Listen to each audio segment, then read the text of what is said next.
wala talagang relasyon. Ganun talaga kami nagkatugunan. Oh, ganyan lang. No label. No label.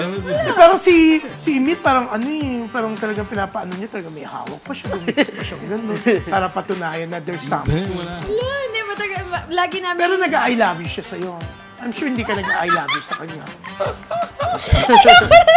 Hindi, ano yun? Di ba? Sabihin mo.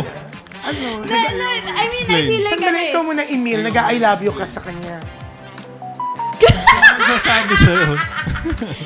Hindi, kasi I'm a big believer din naman na, kunyari, if you have those feelings for someone, you don't have to pursue them. It doesn't have to develop into a real relationship. You can just hold feelings, hold space for that person, yes, and not have it, like, kasi ako, hindi naman, hindi fit sa career ko and sa lifestyle ko ngayon na magkaroon ako ng partner, and I make him understand that. So, if there's feelings between us, meron naman, may emotional connection naman.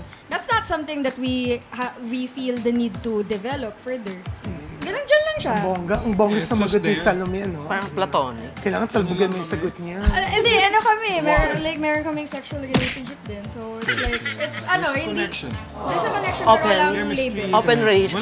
relationship. Walang label, yeah. Like, At saka, hindi rin naman ako papayag na na parang kunyari, we're in a relationship and then he will prevent me to have sex with other partners. Hindi naman din kasi ako ganun. Yeah, so it's like, wala lang siya. Like, So, walang, pag nakikita mo siya sa iba, walang parang selos or ini... Yan, oo. Pero,